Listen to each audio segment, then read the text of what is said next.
제 채널에 오신 걸 환영합니다.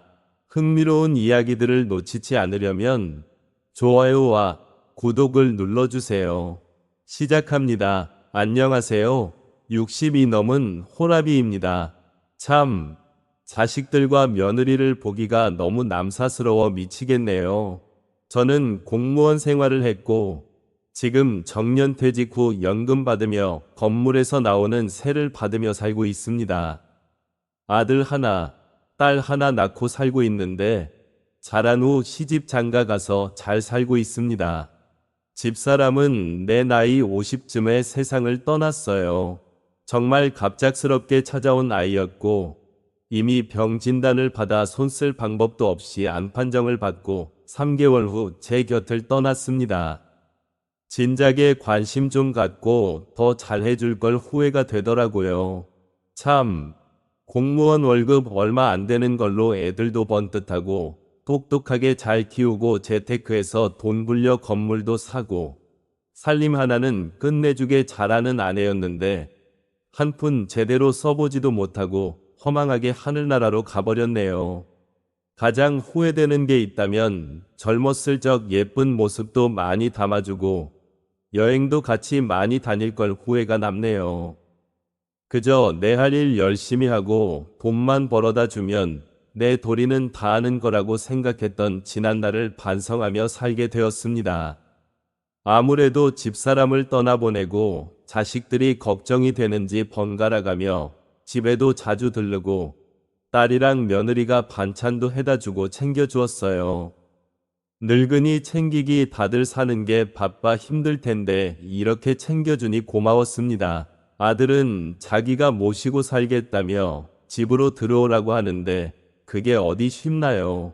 며느리도 저를 많이 챙기고 잘해주는 걸 알지만 같이 살게 되면 그건 또 다른 문제라고 생각하기 때문에 나는 더 늙어서도 너희들한테 신세 안 지고 요양원에 갈 테니 신경 쓰지 말라고 했습니다.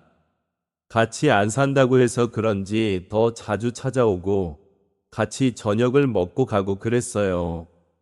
그 마음이 참 고마웠죠. 그러다 빌라 한 곳 세입자가 계약이 만료되어 나간다고 해서 새로운 세입자를 구했는데 부동산에서 처음 봤을 때부터 사람이 참 싹싹하고 예의 바르더라고요.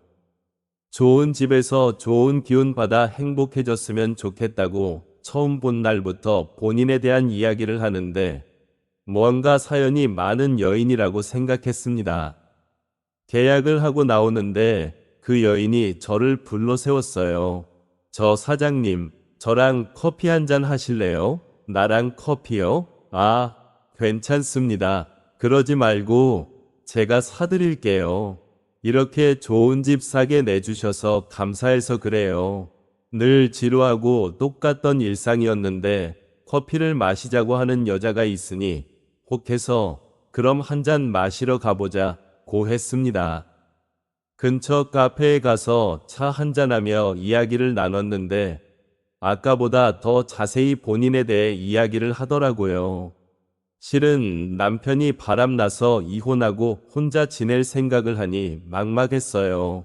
근데 좋은 집을 싼 가격에 월세 해주시고 이 집을 본 순간부터 뭔가 제가 앞으로 잘 살아갈 수 있을 것 같은 희망 같은 게 생겼다고 해야 할까요? 그렇더라고요. 이전 세입자분이 굉장히 잘 돼서 나갔다면? 아, 맞아요. 그 청년이 시험에 합격해서 변호사가 된다지요. 아마 저도 앞으로 좋은 일들만 있었으면 좋겠네요. 사장님이 아빠 같고 너무 편해서 저도 모르게 자꾸 얘기를 하게 되나 봐요. 어릴 적에 부모님 두 분 다 일찍 돌아가시고 친척집에 얹여 살면서 눈치밥 먹으며 살았거든요. 제 인생은 왜 이렇게 불행한 걸까요? 여인의 말을 듣는데 우리 며느리 또래 같은데 참 안쓰럽다는 생각이 들었습니다. 그래서 곧 좋은 날이 올 거라며 위로를 해주었지요. 그러다 그 여인이 종종 이렇게 얘기하며 지내도 괜찮냐고 하더라고요. 그래서 힘들거나 그러면 언제든 얘기하라고 했습니다. 그 여인은 앞으로 같이 식사도 하고 커피도 마시고 가끔씩 소주 한 잔도 같이 하자고 하더라고요. 그렇게 젊은 친구를 하나 사귄 느낌이었어요. 내가 혼자 있는 걸 아니 반찬도 해다 주고 가끔 집에 와서 살림도 해주고 그러더라고요. 괜찮다고 한사코 거부했지만 자기가 해주고 싶어서 그런 거라며 그러더라고요. 그렇게 한 달쯤 친구처럼 지내는 관계가 지속되었습니다. 그러면서 점점 뭔가 사귀는 연인들이 할 법한 스킨십을 살짝씩 해온다던가 그랬어요. 이 여인이 나를 남자로서 보는 건가 하는 생각에 빠졌을 때 우리 집에서 저녁을 먹으며 술 한 잔을 하다 나를 남자로 생각하고 있다는 게 확실해졌습니다. 소주를 둘이서 3병쯤 마셨을까? 취해서 그런지 평소보다 스킨십이 더 많아졌고 저도 술 기운을 핑계로 받아주고 있었습니다. 그러다 여인은 저에게 자기를 어떻게 생각하냐고 묻더라고요. 영감님은 나 어떻게 생각해요? 어떻게 생각하긴 좋은 친구라고 생각하지. 정말 좋은 친구. 그게 다예요? 그러면서 제게 입을 맞추었습니다. 집사람과 사별하고 얼마 만에 여자와의 입맞춤인지 정신이 나갈 것 같더라고요. 그 여인은 더 적극적으로 내게 다가왔고 여인의 주도하에 우리는 뜨거운 밤을 보냈습니다. 다음 날 술이 깨고 정신을 차려보니 이게 무슨 상황인가 싶었어요. 나이 차이 많이 나는 이 여인과 무얼 어찌하자고 이런 짓을 했는지 아차 싶더라고요. 영감님, 일어났어요? 아, 잘 잤는가? 아, 영감님이랑 이렇게 안고 있으니까 너무 좋아요. 우리가 이러면 안 되는 게 아닌가? 얘기를 하니 자기를 가지고 놀 거냐며 엉엉 울더라고요. 자기는 진심으로 사랑해서 그런 건데 나는 그런 게 아니었냐며 우리가 여태 함께 밥 먹고 술도 마시고 진솔한 얘기도 하고 그랬던 건 도대체 뭐였냐 며 울었습니다. 저는 당황했지만 나를 사랑한다는 이 여인의 말을 철석같이 믿었지요. 그러다 모든 진실을 알게 되었습니다. 하루는 며느리가 시장에서 간장게장을 사와서 집으로 가지고 왔어요. 여인이 일 마치고 저녁에 집에 온다고 했는데 며느리가 와 있으니 다음에 오라는 얘기를 미처 하지 못했습니다. 아버님이 좋아하시는 장이에요. 제가 저녁 준비할게요. 그 이도 일 끝나고 여기로 바로 오기로 했어요. 간장게장이 실하니 맛있겠네. 내가 알아서 챙겨 먹으마. 집에 가서 애들이랑 아범이랑 먹어. 애들은 친구들이랑 저녁 먹고 학원 간대요. 오랜만에 아버님이랑 저녁 먹고 가려고요. 며느리를 돌려보내려던 찰나 여인이 집으로 들어왔어요. 영감님, 참 난감하게 됐구나 생각하던 중에 며느리가 깜짝 놀라며 얘기를 하더라고요. 뭐야, 미진이, 네가 왜 여기 있어? 어머, 선미야, 둘이 아는 사이야? 제 친구예요. 아버님, 이게 지금 무슨 상황이에요? 친구라고? 많이 놀랐지? 응, 우리 좋은 마음으로 만나고 있는 사이다. 참 얘기하려고 했는데 나이 차이가 많이 나다 보니까 남사스럽고 그래서 말을 못했다네. 그게 무슨, 김미진, 네가 얘기해봐. 지금 이거 무슨 상황이야? 선미야, 그게 우연히 영감님을 만났는데 어쩌다 보니 서로 마음이 맞아 이렇게 됐네. 너희 시아버지인 줄 정말 몰랐어. 아버님, 죄송하지만 저희 만남 절대 반대해요. 아버님, 쟤랑 만나시면 안 돼요. 시우 엄마, 나도 안다 네가 뭘 걱정하는지. 아무래도 우리 나이 차이가 많이 나지. 더군다나 시우 엄마 친구라니 나도 놀랐는데 너도 많이 놀랐을 거야. 그래도 집사람과 사별하고 처음으로 좋은 마음 가지고 만나는 사람이다. 너희만큼 나를 잘 챙겨주고 위해주는 사람이다. 김미진, 너 우리 아버님한테 일부러 접근한 거지? 우리 아버님인 거 알았잖아. 내 프로필 사진이 가족 사진으로 되어 있는데 네가 몰랐다고? 어머, 얘, 나 정말 몰랐어. 우리 그냥 빌라 세입자로 와서 부동산에서 처음 만난 거야. 아버님, 이런 말 정말 죄송한데요. 제 일부러 아버님 재산 보고 접근한 거 맞아요. 제 바람 나서 남편한테 쫓겨났고요. 제가 한번 아버님 얘기한 적 있어요. 나이도 있으시고 해서 모시고 살고 싶은데 아버님이 불편하신지 싫어하신다고. 금이랑 건물 있으시니 너 걱정은 없다며 앞에서 같이 살면서 챙겨드리고 싶은데 마음처럼 쉽지가 않다고 얘기했던 적이 있거든요. 어쩐지 그때 어디 건물인지 꼬치꼬치 캐묻고 요즘은 시아버지들도 혼자 살고 싶어 하지.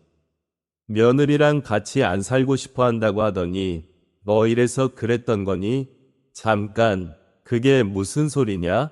바람을 펴서 이혼을 당하다니? 남편이 바람 폈다고 하지 않았어? 뻔뻔하게 잘도 거짓말 했구나. 이 남자 저 남자 만나고 다녀서 이혼 당해놓고 뭐 남편이 바람을 펴? 아, 진짜 좀 더 뜯어먹고 걸렸어야 됐는데 짜증나게. 쓸데없이 왜 이렇게 집에 자주 오고 난리야? 아니, 미진아, 이게 지금 무슨 얘기야? 다 들어놓고 뭘 물어요. 영감님 돈 많다길래 돈 좀 팍팍 쓸 줄 알았더니 그것도 아니고 괜히 시간 낭비만 했네. 그러면서 집을 나갔습니다. 야, 너 거기 안 서. 며느리는 흥분해서 큰 소리를 냈어요. 저는 창피해 고개를 들 수가 없었습니다. 이 늙은이를 사랑하는 젊은 여자가 어디 있다고 혼자 착각 속에 빠져 며느리한테 이런 꼴을 보이다니. 어디 쥐구멍에라도 숨고 싶었어요. 며느리는 다른 사람들에게는 비밀로 하겠다고 했습니다. 그 말에 며느리한테 고마우면서도 창피하고 미안했어요. 며느리는 그런 내 마음을 알았는지 더 이상 얘기를 꺼내지 않고 평소처럼 대해 주었습니다. 참, 다 늙어서 이게 무슨 일인지 앞으로 사람을 평생 못 믿을 것 같네요. 제 이야기를 들어주셔서 감사합니다. 좋아요와 구독을 눌러서 저를 응원해주세요. 응원해주세요. 안녕하세요. 35살 여자입니다. 제가 사연을 보내게 된 이유는 모든 이들에게 존경을 받는 대학 교수 시어머니의 실체를 밝히고 싶어서입니다. 저와 남편은 시댁의 반대로 2년간 결혼을 하지 못했어요. 사랑하는 사람의 가족들이 저를 싫어하고 결혼을 반대한다는 사실 때문에 2년 내내 정말 힘들었습니다. 남편과 행복한 시간을 보내다가도 한편으로는 결국 우린 헤어지겠지 라는 생각을 하게 되더라고요. 하지만 제 남편은 저를 포기하지 않았어요. 전보다 저를 더 사랑해주면서 저를 가장 반대하는 시무와 싸웠습니다. 어느 날 남편에게 신난 목소리로 전화가 왔었어요. 자기야, 어머니가 자기랑 밥 한번 먹자고 하셨어. 우리 결혼 허락해 줄 것 같아. 그동안 마음고생 많았지. 내가 정말 행복하게 해줄게. 당시 그 말을 들었을 때 기분을 잊지 못해요. 2년간의 마음고생을 남편 한마디에 보상받는 기분이었죠. 그리고 드디어 시어머니를 만나러 갔습니다. 시어머니는 명문대의 교수셨어요. 남편도 가장 존경하는 사람을 어머니라고 말할 정도였어요. 저도 남편의 말을 듣고 인터넷을 검색해 본 적이 있었는데 많은 학생들이 존경하는 교수님이시더라고요. 저는 2년제 대학을 나왔고 작은 중소기업을 다니고 있었기 때문에 어머니 눈에 차지 않았을 거예요. 그건 저도 인정하는 부분이었죠. 어머니와 식사 자리에서 무슨 얘기가 나올지 너무 두렵더라고요. 약속 시간이 되고 고급스러운 한정식 집에 어머니와 만났습니다. 생각보다 대화는 순조롭게 이어졌어요. 생각했던 것만큼 깐깐한 분은 아닌 것 같았어요. 그런데 남편이 잠시 화장실을 간 사이 어머니가 이런 말씀을 하시더라고요. 며느리로 인정하는데 시간이 좀 걸릴 것 같은데? 솔직히 난 네가 영 마음에 안 들고 앞으로도 그럴 것 같다. 근데 네가 참을 수 있다면 우리 집 식구로 받아주마. 라고 하셨어요. 그리고 저희는 결혼을 했습니다. 그리고 아니나 다를까 혹독한 시집살이가 시작됐어요. 어머니는 집에서 말 그대로 공주였습니다. 살림도 전혀 할 줄 모르고 하려는 의지도 없어 보였어요. 손도 까딱하지 않았거든요. 시어머니는 워낙 바쁜 분이라 저희와 함께 식사 시간을 맞추기 힘들었어요. 그래서 전 새벽부터 늦은 밤까지 매번 밥을 2번씩 차려야 했습니다. 그럴 때마다 시모는 반찬이 이렇네 저렇네 잔소리만 늘어놓으시고 다 드시고 나면 먹은 그릇도 치우지 않고 정말 몸만 일어나서 나가셨어요. 반찬 뚜껑 닫아주는 게 그렇게 힘든 일인가요? 그리고 하루는 거실에서 책을 보시다가 저를 다급하게 부르셨어요. 저는 집 근처에서 친구와 잠깐 만나기로 해서 약속 장소에 나가는 중이었거든요. 어머니가 너무 다급하게 부르시니까 저는 무슨 일이라도 생긴 줄 알고 다급하게 집으로 뛰어들어갔어요. 그런데 정말 황당하게도 저를 부른 이유가 커피를 엎어서였어요. 어머니는 저를 보자마자 얘, 왜 이렇게 늦게 왔니? 러그에 얼룩 생기기 전에 얼른 손빨래 좀 해봐라. 이거 얼마나 비싼 건데. 전 너무 황당해서 멀뚱멀뚱 서 있었어요. 그랬더니 어머니는 얘, 말귀를 못 알아먹니? 이거 빨리 수습하라고. 아유, 답답해 정말. 하시더니 일단 책을 탁 접고 자리에서 일어나셨어요. 그 순간 저는 내가 이 집에 식모로 들어온 건가 싶었습니다. 그 큰 러그를 끌어안고 화장실로 들어가서 빨래를 하고 있으려니 눈물이 흐르더라고요. 남편을 사랑하니까 참고도 참았어요. 그런데 며칠 지나지 않아 저를 폭발하게 만든 사건이 발생했어요. 며칠 속도 안 좋고 생리도 불규칙해서 혹시나 해서 임신 테스트기를 해봤는데 2줄이 뜨는 거예요. 임신을 한 겁니다. 저는 너무 기뻤어요. 임신을 하면 시모도 나를 가족으로 인정하고 전보다 조금 더 예뻐해 주시지 않을까 싶어서요. 하지만 제 예상은 보기 좋게 빗나갔어요. 임신 사실을 기분 좋은 분위기에서 알리고 싶어서 그날 밤 진수성찬을 준비했습니다. 시부모님 2분과 저 그리고 남편은 둘러앉아 식사를 시작했어요. 그런데 시어머니께서 반찬을 몇 번 집어먹더니 넌 요리도 생각 없이 하니? 음식을 이렇게 많이 하면 누구더러 다 먹으라고. 다 버릴 거니? 답답하네 정말 하시더라고요. 남편은 엄마 신경 써서 차린 것 같은데 왜 그러세요? 라고 말하며 저를 위해줬어요. 그러자 시어머니는 심기가 더 불편해지셨는지 밥 먹기 싫은 티를 팍팍 내면서 젓가락질을 신경질적으로 하시더라고요. 그래서 저는 기분도 풀어드릴 겸 적당한 타이밍이라고 생각을 해서 임신 사실을 알렸습니다. 남편은 정말이냐고 몇 번이나 되물어보며 자리에서 일어나서 폴짝폴짝 뛰며 행복해했어요. 아버님도 드디어 내가 할아버지 소리 듣는 거냐? 아이고 장하구나 우리 며느리 라며 기뻐하셨죠. 그런데 시어머니는 아무 말씀도 안 하시더라고요. 심지어 표정도 굳어 있었고요. 손주 생긴다는 얘기를 듣고 어떻게 저런 태도를 보일 수 있는 건지 그 흔한 축하한다는 말 한마디도 없었어요. 정말 실망스럽더라고요. 역시나 저를 가족으로 생각해주지 않는다는 생각이 들었습니다. 그리고 다음날 음식을 너무 많이 차려서 남은 음식들을 전부 꺼내서 먹고 있었어요. 그런 제 모습을 본 시어머니께서 세상에 너 식충이니? 너처럼 미련스럽게 먹는 애는 처음 본다. 임신했다고 살쪄도 된다는 거야? 나는 뚱뚱한 며느리는 창피한데 미련스럽게 먹지 마라. 자기 관리해야지. 라고 말씀하시고 나가버리셨어요. 순간 제 자신이 너무 비참하고 임신한 며느리가 밥 먹는 게 그렇게 꼴보기 싫었나 너무 서럽고 화가 나더라고요. 그래서 저는 먹던 밥을 전부 음식물 쓰레기통에 부어버렸습니다. 밥맛이 뚝 떨어져서요. 그날 이후로도 시모는 단 한 번도 임신한 저를 걱정해주거나 챙겨주신 적이 없습니다. 밖에서는 그렇게 모범적이고 선한 척하면서 제 앞에서는 악마처럼 변해서 온갖 폭언을 쏟아냈죠. 학교에서 스트레스 받는 날이면 집에 돌아와서 저를 타겟 삼아 스트레스를 풀었어요. 네가 애를 낳아도 문제야. 너처럼 못 배운 엄마가 애를 어떻게 가르칠 거니? 어떻게 공부해야 하는지 전략적으로 애를 가르쳐 줘야 할 텐데. 공부를 해본 적이 있어야 알지. 그렇다고 돈이 많은 것도 아니고 나도 문제야. 이런 말을 들을 때면 저는 어머니의 감정 쓰레기통이 된 기분이었어요. 매일매일 어머니 눈치를 보느랴 정신적으로 너무 힘들더라고요. 한 번은 동네 언니를 만나려고 동네 카페로 나갔어요. 그런데 어머니께서 친구들과 모임을 갖고 계시더라고요.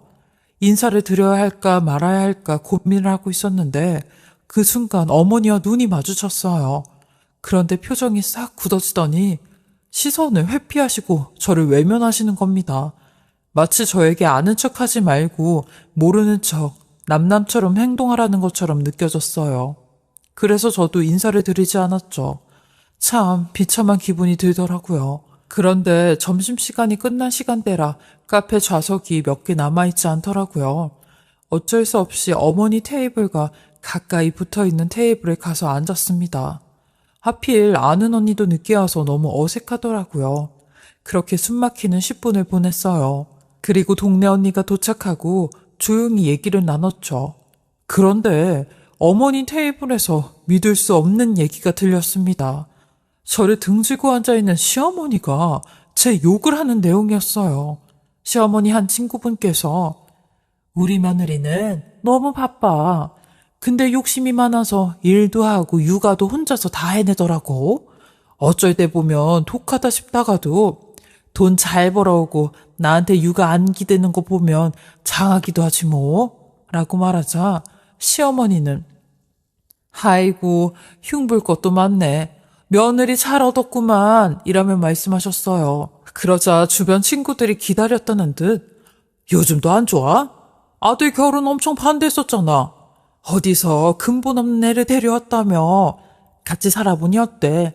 여전해? 제가 뒤에 앉아있다는 걸 알 리가 없는 어머니 친구분들은 저를 대놓고 흉보고 있었어요. 그러자 어머니는 혀를 차면서 근본만 없는 줄 알았는데 눈치도 더럽게 없어. 적당히 살다가 이혼이나 확 해버렸으면 좋겠다 싶었는데 아유 임신을 했다지 뭐야. 그걸 누가 반기는 줄 알고 좋다고 지 임신했다고 얘기하는데 너무 꼴 보기 싫더라고. 그러자 친구들은 어머 잘 됐네. 그래도 손자 생기고 그럼 좀 정이 가지 않을까? 할머니 소리 듣겠네. 축하해 라며 축하해 주시더라고요. 하지만 시어머니는 할머니 되기 싫어. 걔가 좀 덜 떨어지잖아. 지 자식들도 덜 떨어진 애 낳을까봐 걱정이란 말이야. 요즘은 밥을 미련스럽게 많이 먹어서 너무 꼴 보기 싫어. 집에 들어가기 싫을 정도야. 라며 폭언을 쏟아내고 있더라고요. 저는 너무 기가 막혀 눈물만 주룩주룩 흘렀습니다. 제 앞에 앉아있던 동네 언니는 놀라서 어머 너 울어? 아유 갑자기 왜 울어? 무슨 일 생긴 거야? 라고 물었죠. 저는 그런 언니 손을 끌고 카페를 나와버렸습니다. 눈물이 멈추지 않을 것 같아서요. 그리고 언니에게 자초지종을 설명했어요. 언니는 화가 머리 끝까지 나서 방방 뛰면서 당장 이혼해. 네가 뭐가 아쉬워서 그딴 여자를 시어머니라고 모시고 그런 수모를 당하니? 라며 제 편을 들어줬어요. 자존감이 바닥까지 떨어져 있던 저를 위로해주는 단 한마디에 참 많이도 울었습니다. 그리고 집에 돌아가서 남편에게 이 사실을 말했어요. 남편은 충격을 받았는지 믿을 수 없다는 반응이었죠. 그래서 저는 진지하게 이혼에 대한 얘기를 꺼냈어요.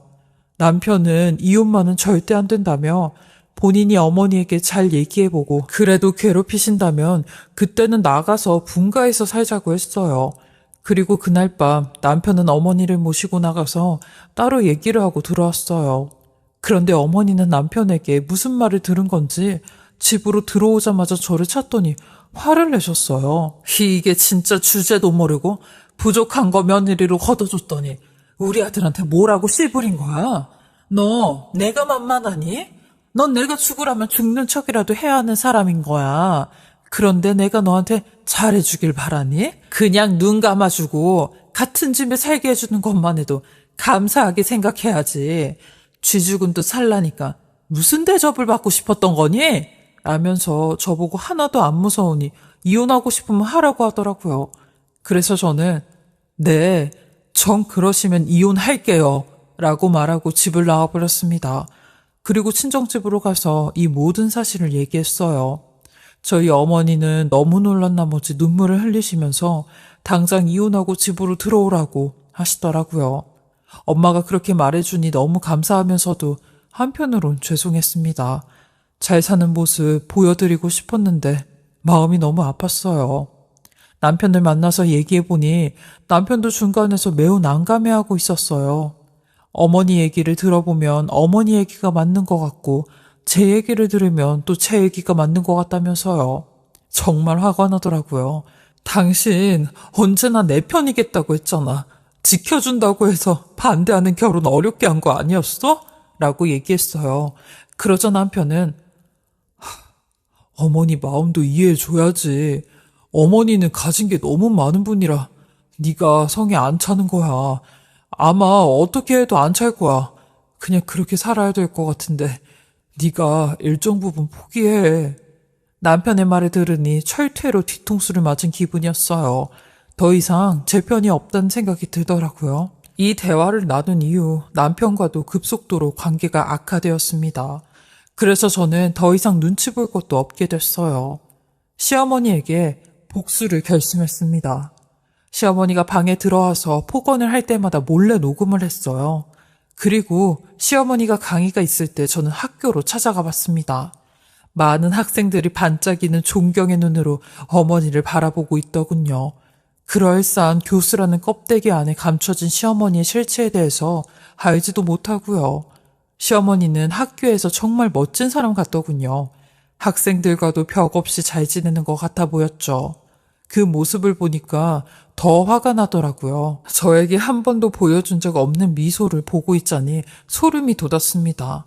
전부 가짜로 보였어요. 이 사실을 저만 알고 있으면 안 될 것 같다는 생각이 들었죠. 그래서 시어머니가 그날 밤 제게 또다시 폭언을 쏟아낼 때 저는 지지 않고 말했습니다. 이렇게 난폭한 어머니 실체를 저만 하는 게 너무 억울하네요. 그랬더니 시어머니는 호탕하게 웃으면서 말했어요. 참, 얘 좀 봐. 너니까 내가 이렇게 변한 거야. 너니까. 너처럼 수준 낮은 애를 가족으로 생각하느라 속에 병이 나서 나도 이렇게 변한 거야. 네가 만든 거라고. 정말 어이가 없었어요. 어머니가 사람 판단하는 기준은 돈과 학벌이죠. 그렇게 속물인 어머니 기준에 못 맞춰드려서 죄송하네요. 어머니가 그런 사람인 거 많은 사람들한테 알게 해드리죠. 라고 말했습니다. 그러자 시어머니는 펄쩍펄쩍 뛰면서 남편을 설득해서 저를 이혼시키겠다고 했죠. 그리고 그 모든 대화를 저는 녹취하고 있었습니다. 차곡차곡 증거를 모으기 시작했어요. 신문은 그런 것도 모르고 갈수록 더 진상을 부렸습니다. 한 번은 시어머니와 자주 가는 식당에 친구와 갔는데 식당 아주머니께서 저를 보더니 묘한 표정을 짓더라고요. 그러더니 제게 앞으로 이 식당에 오지 말라고 하는 거예요. 저는 아무것도 모르고 이모님 설마 가게 좁으시는 거예요? 서운해서 안 돼요 했죠. 그랬더니 이모님은 제가 들고 있던 메뉴판을 확 뺏으며 그런 사람인지 몰랐지 뭐야. 웃는 얼굴로 실실 걸리더니 시어머니한테 한 짓거리 다 들었어. 이 동네에 자기 소문 쫙 퍼졌다고. 아무리 요즘 애들이 발라당 까졌다지만 말세야 말세. 저는 돌아서는 이모님을 잡고 무슨 말을 들은 건지 물었어요. 그러니 이모님은 아니 본인이 제일 잘하는 걸 나한테 왜 묻고 난리야? 아 얼른 나가라니까 라고 하더군요. 너무나도 억울하고 황당했어요. 이 동네의 소문이 어떻게 난 건지 함께 간 친구 앞에서도 너무 창피했어요. 그날 밤 집에 돌아와서 캐리어에 짐을 싸면서 얼마나 울었는지 모릅니다. 내가 왜 이런 꼴을 당해야 하는지 괴롭더라고요. 정신없이 짐을 싸던 그때 거울 속 제 모습을 보게 됐어요. 배가 많이도 나왔더라고요. 만삭의 몸으로 당장 집을 떠날 생각을 하니 막막해졌어요. 그래서 한참을 생각하고 마음을 다시 다잡았어요. 그래, 복수하려면 시모 옆에 붙어 있어야 한다. 그리고 오늘 받은 수모는 내가 반드시 되갚아주고 떠나야겠다. 라는 생각이 들더라고요. 그래서 저는 가족들이 없는 시간마다 컴퓨터를 켰어요. 그리고 시어머니가 제게 했던 만행들을 기록해 나갔죠. 얼마 전 만삭인 저에게 심부름을 시키고 어디서 달지도 않는 과일만 골라서 사왔냐고 저를 밀쳤던 이야기. 본인 친구들과 카페에서 저를 등지고 대놓고 욕하며 모욕했던 이야기. 저희 친정엄마 통화하면서 저를 욕하고 친정엄마를 무시했던 이야기. 집에서 공주처럼 대접받으려는 이야기 등등 하나도 빠짐없이 적어 내려갔습니다. 문서를 작성하면서 돌이켜보니 화가 치밀어 오르더라고요. 일주일간 저는 문서를 완성하고 100장 정도 출력을 맡겨뒀습니다. 출력한 문서를 찾으러 갔는데 어머니가 물어보시더라고요. 넌 그 몸으로 아침부터 싸돌아다니니? 저는 친구에게 부탁받은 게 있어서 나가야 한다고 대충 답하고 주차장으로 갔습니다. 그리고 어머니 차가 출발하고 나서 바로 뒤이어 출발했어요. 그렇게 출력한 문서를 찾고 어머니가 계신 학교로 찾아갔습니다. 그리고 어머니의 강의 시간이 될 때까지 기다리고 있었어요. 1시간 정도 기다리고 있었더니 드디어 어머니가 눈앞에 나타났습니다. 그리곤 저를 보고 깜짝 놀라더니 뭐야? 나한테 용건 있어서 왔니? 라고 물으셨죠. 그래서 전 어머니에게는 용건 없다고 말했어요. 그랬더니 그럼 네가 여기가 어디라고 와? 무슨 꿍꿍이야? 이 명문대에 네가 아는 애가 어딨다고 라고 말씀하시더군요. 그러더니 손목시계로 시간을 확인하더니 보아하니 나한테 할 말이 많아서 온 것 같은데 여기는 장소가 적절하지 않지? 거기 멍청하게 서 있지 말고 집에 가서 마저 얘기하자. 여기 보는 눈이 많아서 내가 창피해서 그래 라며 휙 들어가 버리더라고요. 그래서 전 마음속으로 5분 정도 마음의 준비를 하고 문을 발칵 열고 들어갔습니다. 그리고 여기저기 문서를 뿌려버렸어요. 그 모습을 본 시어머니는 얼굴이 하얗게 질리더군요. 시어머니는 제게 뭐야 당장 나가지 못해? 그 종이들 다 뭐야? 라며 달려들었어요. 몇몇 학생들이 제가 뿌린 종이를 주워서 읽어보기 시작했고 표정이 점점 굳어졌죠. 학생들의 반응을 본 어머니는 그때서야 놀라서 달려오더니 종이를 빼앗아 보더라고요. 종이에 적힌 자신들의 만행들을 읽어보며 얼굴을 붉히더라고요. 그리고 바닥에 흩어진 종이들을 줍는데 그 모습이 어찌나 웃기던지 속이 다 후련했습니다. 학생들은 점점 웅성거리기 시작했어요. 종이를 빼앗아봤자 이미 늦었던 거죠. 어떤 학생들은 제 앞에 지나가며 그 교수님 사람 엄청 좋아 보이던데 아니 어떻게 이런 인간 이하의 짓을 해? 완전 쓰레기 라며 저를 애절한 눈으로 쳐다보더라고요. 그리고 어떤 사람은 힘드셨겠다고 하는 말도 해주었습니다. 다른 사람에게 듣는 위로에 눈물이 터져나올 것 같아 간신히 참았네요. 그렇게 저는 속 시원하게 시어머니한테 한 방을 날리고 남편에게도 이혼 서류 던져주었습니다. 시어머니는 볼장 다 봤다며 당장 이혼하라고 야단이셨고 명예훼손으로 신고한다고 난리셨는데 남편이 그런 신고하면 가만히 두지 않을 거라고 본인 엄마한테 쐐기를 박았고 절 끝까지 붙잡는데 본인이 엄마랑 연 끊고 살면 된다고 제발 한 번만 뱃속에 우리 아이를 위해서라도 이런 선택은 하지 말라며 울고불고 매달렸어요. 하지만 전 남편의 말을 듣곤 이 선택이 우리 아이를 위한 선택이라고 했습니다. 아이를 빌미삼아 발목 잡는 거 그거 하지 말라고 했어요. 어차피 결국 우리 미래는 뻔히 정해져 있는 거라며 그 미래를 조금 더 빨리 앞당겼다 생각하라고 했습니다. 그렇게 저는 남편과 이혼을 했어요. 그리고 요 며칠 전엔 시어머니가 이혼한 지 7개월 만에 연락이 와 다 죽어가는 목소리로 너 때문에 학교에서 애들이 수강 신청도 안 하고 인기 있는 교수에서 개쓰레기 교수 되어버렸다. 이제 만족하니? 네가 원하는 대로 됐으니 만족해? 그럼 다시 와서 우리 아들이랑 좀 살아라. 지금 재영이 직장도 안 나가고 문도 잠그고 밥도 안 먹고 술만 마시면 꼬장이랑 꼬장은 다 부리고 있는데 네가 우리 착한 아들 저렇게까지 만들어 피까지 말리고 있냐? 네가 이렇게 만들었으니까 네가 책임지라고 우리 아들 이라며 점점 언성을 높이며 얘기하시는데 전 그런 시어머니에게 아주머니? 아줌마 누군데 지금 이딴 전화해서 큰 소리예요?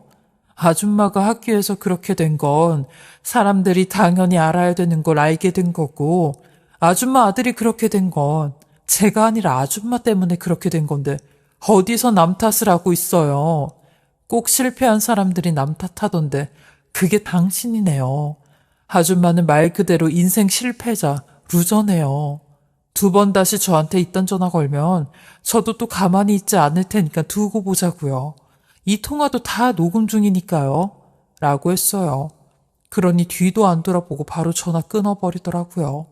진짜 어이가 없어 기가 막히고 코가 막혔습니다. 저는 현재 더할 나위 없이 행복해요. 이혼하기 전엔 모든 게 무섭고 두려웠는데 막상 이혼을 하니 출소를 한 기분이었죠. 그리고 지금은 제 아기만 바라보며 직장생활 열심히 하면서 잘 지내고 있어요. 요샌 저희 애기 재롱 보는 맛에 살고 있죠.